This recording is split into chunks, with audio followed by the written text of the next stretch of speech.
दोस्तों, अयोध्या राम मंदिर पूरा बनकर तैयार भी हो चुका है और उसके प्राण प्रतिष्ठा भी 22 तारीख को संपूर्ण तरीके से हो चुकी है। अब मंदिर में चमत्कार के ऊपर चमत्कार बढ़ते जा रहे हैं। सबसे पहले चमत्कार तब हो गया था जब जटायु के वंशज गिद्धों का अयोध्या में पहुंच जाना और उसके बाद में जामवंत के वंशज आलू का पहुंचना, फिर उसके बाद में चमत्कार हनुमान के वंशज लंगूर बंदरों का पहुंच जाना। इतने बड़े चमत्कार हो चुके हैं। वहीं पर अब भगवान के भाई भरत भी चरण पादुका लेकर मंदिर में पहुंच चुके हैं। जी हां, वही भरत जिनकी माता कैकेयी ने भरत को 14 वर्ष राजगद्दी और राम को 14 वर्ष वनवास के लिए भेजा था। अब तो मंदिर में इतने बड़े चमत्कारों को देखकर भक्त भी बहुत हैरान हो रहे हैं। वहीं पूरी सोशल मीडिया से लेकर बड़ी बड़ी न्यूज एजेंसी भी चमत्कार को दिखा रही है। मंदिर के चमत्कार को देखने के लिए पूरे भारत से लाखों की संख्या में भीड़ उमड़ पड़ी है। वहीं रामलला के दर्शन करने के लिए भी मंदिर को इतनी शानदार और भव्य तरीके से बनाया गया है जिसकी कोई कल्पना नहीं की जा सकती है। मंदिर में तरह तरह की नक्काशी, हिंदू देवी देवताओं की मूर्तियां तो पुरानी परंपराओं की छवियां बनाई गई है। अब तो बड़े से बड़े कथावाचक, राजनेता, उद्योगपति प्रभु श्री राम के दीवाने हो चुके हैं, जैसे कि मोदी जी, अमित शाह, योगी जी। वहीं पर अगर बात करें बॉलीवुड के कलाकारों के बारे में, अमिताभ बच्चन, रजनीकांत, रामचरण तेजा, अनुपम खेर, रणबीर कपूर, आलिया भट्ट, इतने सारे लोग श्री राम के दीवाने हो चुके हैं जिसकी कोई कल्पना नहीं कर सकते हैं। वहीं पर अगर हम बात करें भारत के उद्योगपति मुकेश अंबानी जी के बारे में, मुकेश अंबानी जी और उनका पूरा परिवार प्राण प्रतिष्ठा में शामिल हुआ था। वहीं पर उन्होंने भगवान श्री राम के गुण गाए और उन्होंने खूब धन लुटाया। वहीं भरत जब प्रभु श्री राम वनवास के लिए रवाना हुए थे तब भरत ने उनके चरण पादुका को राज सिंहासन पर रखकर 14 सालों तक शासन चलाया था। और जब प्रभु श्री राम 14 वर्ष का वनवास पूरा करके दोबारा अयोध्या लौटे थे तभी इन चरण पादुका को धारण करके कई हजार वर्षों तक अयोध्या में राज किया और फिर से एक बार कलयुग में अयोध्या में श्री राम का भव्य मंदिर पूरी तरह से बन गया तथा उसकी भव्य तरीके से 22 जनवरी 2024 को प्राण प्रतिष्ठा भी संपन्न हो गई। तो उसी के साथ उनके भाई भरत कैसे पीछे रह सकते हैं। आखिर कैसे अयोध्या में प्रकट हुई श्री राम जी की चरण पादुका? क्या सच में चरण पादुका अयोध्या में प्रकट हुई है? जिनके बारे में जानकर आपके रोंगटे खड़े हो जाएंगे। तो क्या है पूरी सच्चाई जानने के लिए वीडियो के एंड तक बनी रही है। वहीं पर अगर आप भी सच्चे राम भक्त हैं तो कमेंट में जय श्री राम लिखकर चैनल को सब्सक्राइब कर लीजिए। तो चलिए अब आप भी जान लीजिए। राम मंदिर अयोध्या में रामलला की प्राण प्रतिष्ठा के एक दिन बाद राम मंदिर के द्वार खुलते ही 7 लाख से अधिक भक्त, श्रद्धालु, राजनेता वहां पहुंचे हुए। सुबह के टाइम पर मंदिर में भीड़ बहुत जाना हो गई जिसमें भक्तों में भगदड़, हलचल सी मच गई। वहीं मंदिर में तैनात 10,000 पुलिसकर्मी ने भीड़ को काबू में किया और सभी को लाइन में लगाकर प्रभु की एक एक करके दर्शन करने चालू आए। प्रतिष्ठा समारोह से पहले 8 लाख से अधिक भक्त अयोध्या पहुंच गए थे और धर्मशालाओं में रह रहे थे। कुछ लोगों ने खुले आसमान के नीचे रात बिताई, उनका लक्ष्य था रामलला की प्राण प्रतिष्ठा के बाद पहली सुबह मंदिर के द्वार खुलते ही प्रवेश करना था। 23 जनवरी को राम मंदिर के दरवाजे आम श्रद्धालुओं के खुलते ही लोगों की इस भीड़ में एक शख्स ऐसा भी था जिसने अपने स्तर पर दिव्य चरण पादुकाएं उठा रखी थी। वह भीड़ में निरंतर मंदिर के अंदर जाने का प्रयास कर रहा था। कई लोगों ने उसे देखा तब उसका कहना था कि वह दिव्य चरण पादुकाएं प्रभु श्री राम को भेंट करने आया है क्योंकि यह उनकी ही चरण पादुकाएं हैं। कार्तिक नाम के एक भक्त का कहना था कि वह शख्स जिसने चरण पादुकाएं अपने स्तर पर उठाई हुई थी वह हमारे साथ कई घंटे तक दर्शन के लिए इंतजार में खड़े रहे। उस दिन तकरीबन 7 लाख श्रद्धालु अयोध्या राम मंदिर में दर्शन करने के लिए पहुंचे थे और तकरीबन 5 से 6 घंटे तक वह शख्स उस दिव्य चरण पादुकाओं को अपने स्तर पर धारण किए थे। उनका एक ही कहना था कि वे यह चरण पादुकाएं प्रभु श्री राम के लिए लाए हैं और उन्हें सौंपकर ही अपना कर्तव्य पूरा करेंगे। जब तकरीब 5 से 6 घंटे इंतजार करने के बाद हमें राम लला के दर्शन का सौभाग्य प्राप्त हुआ। उस समय भी वह मेरे साथ थे। उन्होंने वह चरण पादुकाएं हैं प्रभु श्री राम के गर्भगृह के सामने रख दें। जब मैंने उनसे उनका नाम पूछना चाहा तब उन्होंने कहा कि मैं यहाँ से 15 किलोमीटर दूर भरत कुंड से आया हो और अचानक पर ही अंतर्ध्यान हो गए। यह चमत्कार अपनी आंखों के सामने देखकर कार्तिक के भी होश उड़ गए थे। उन्होंने रामलीला के दर्शन किए और तुरंत ही भरत कुंड के लिए रवाना हुए, जो कि वहां से 15 किलोमीटर दूर स्थित था। आगे वीडियो में हम बताएंगे वह दुर्लभ इंसान आखिर कौन थे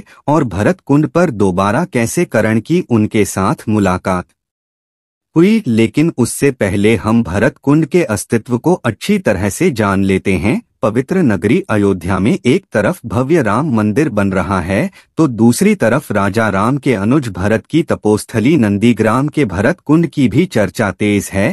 त्रेता युग में भगवान राम का राज्याभिषेक हुआ था तो इसी भरत कुंड से पवित्र तीर्थ का जल डाला गया था और इसी स्थान पर तप करते हुए भरत ने प्रभु श्री राम का इंतजार किया था। भरत ने 14 साल अपने भाई राम की प्रतीक्षा में तपस्या की थी। माना जाता है भरत ने यह सोचकर कि जब उनके राम वनवास में हैं और जमीन पर चलेंगे और वहीं सोएंगे तो भरत कैसे अपने बड़े भाई के जैसा जीवन व्यतीत कर सकते हैं। यह सोचकर उन्होंने यहाँ एक गुफा बनाई जो जमीन से लगभग 8 सीढ़ी नीचे है। यही उन्होंने 14 साल तप किया। जब 14 वर्ष के वनवास के लिए राजपाट छोड़कर चले तो भरत उनको मनाने गए। मर्यादा पुरुषोत्तम श्रीराम अपने पिता के वचन से बंधे थे लौटना स्वीकार नहीं किया, लेकिन भारत के अनुरोध पर अपनी चरण पादुका उनको सौंपते नंदीग्राम में भरत श्रीराम की खड़ाहों को प्रतीक के तौर लेकर अयोध्या का राजपाट चलाने लगे। 14 वर्ष वनवास खत्म कर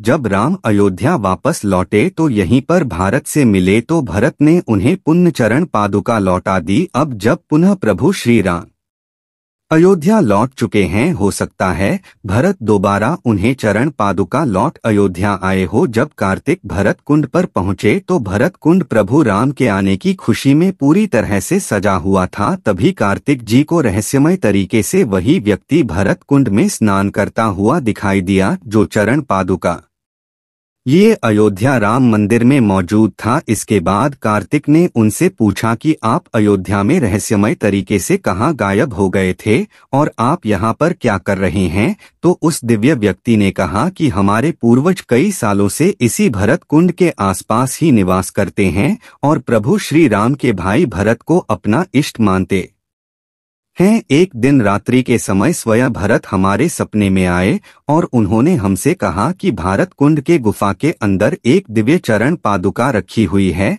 उसे ले जाकर अयोध्या में नव निर्मित राम मंदिर के अंदर रखना होगा। वहां प्रभु श्री राम अपना राज सिंहासन संभालेंगे। जब हमारी आंखें खुली तो स्वप्न अनुसार अपने राजा का आदेश मानते हुए हम उस चरण पादुका को अपने स्तर पर रखकर अयोध्या धाम के लिए रवाना हुए और जब राम मंदिर आम श्रद्धालुओं के लिए खुल गया तब हमने वह दिव्य चरण पादुकाएं प्रभु श्री राम को समर्पित कर दी। अयोध्या में दिन प्रतिदिन ऐसे कई दिग्गज चमत्कार लगातार हो रहे हैं। हाल ही में 22 जनवरी 2024 को अयोध्या के भव्य राम मंदिर में भगवान रामलला की प्राण प्रतिष्ठा हुई। इसके अगले ही दिन लाखों लोग अपने आराध्य के दर्शन को उमड़ पड़े। इसी दौरान एक बंदर भी गर्भगृह में प्रवेश कर गया। श्री राम जन्मभूमि तीर्थ क्षेत्र ट्रस्ट ने ट्विटर पर इसके बारे में सरकारी साझा करते हुए कहा है कि वहां तैनात सुरक्षा कर्मियों का कहना है यह हमारे लिए ऐसा ही है मानो स्वयं हनुमान जी रामलला के दर्शन करने आए हों। यह घटना 23 जनवरी को शाम के करीब 5 बजे की है। उस समय तक करीब 4 लाख भक्त रामलला का दर्शन कर चुके थे और करीब 2 लाख भक्त बाहर में थे। पहले दिन 7 लाख से अधिक भक्तों ने राम मंदिर में दर्शन किया। ट्रस्ट की ओर से किए गए पोस्ट में बताया गया है एक बंदर दक्षिणी द्वार से गूढ़ मंडप से होते हुए गर्भगृह में प्रवेश करके उत्सव मूर्ति के पास तक पहुंचा। बाहर तैनात सुरक्षा कर्मियों ने उसे देखा। वह बंदर की ओर यह सोचकर भागे कि कहीं वह उत्सव मूर्ति को जमीन पर गिरा दें, परंतु जैसे ही पुलिसकर्मी बंदर की ओर दौड़े वैसे ही बंदर शांत भाव से भागते हुए उत्तरी द्वार की ओर गया। द्वार बंद होने के कारण पूर्व दिशा की ओर बढ़ा और दर्शनार्थियों के बीच में से होता हुआ बिना किसी को कष्ट पहुंचाया पूर्वी द्वार से बाहर निकला गया। वैसे अयोध्या में वार्नर की इस तरह उपस्थिति की यह कोई पहली घटना नहीं है। राम जन्मभूमि मुक्ति आंदोलन के दौरान कई प्रमुख मुद्दों पर इसी तरह वार्नर की उपस्थिति देखी गई है। इसी बीच रामलीला की मूर्ति बनाने वाले प्रसिद्ध मूर्तिकार अरुण योगीराज ने एक ऐसे चमत्कार के बारे में आया जिसे उन्होंने खुद मूर्ति बनाते वक्त महसूस किया। राम मंदिर प्रतिमा निर्माण करने वाले कर्नाटक के मशहूर मूर्तिकार अरुण योगीराज ने ऐसी बात कही है जिस पर आप भी हैरान हो जाएंगे। उन्होंने कहा है कि नवनिर्मित राम मंदिर के गर्भगृह में जो मूर्ति लगाई गई है वह उन्होंने नहीं बनाई, असल में बात को अलग तरीके से कह रहे हैं। उन्होंने कहा कि गर्भगृह के बाहर तक उनकी मूर्ति की छवि अलग थी, लेकिन जैसे ही मूर्ति को गर्भगृह में प्रवेश कराया गया उसकी आभा ही बदल गई। इसे मैंने भी महसूस किया। मैंने गर्भगृह में अपने साथ मौजूद लोगों को भी इस संबंध में कहा था कि यह दैवीय चमत्कार है या कुछ और।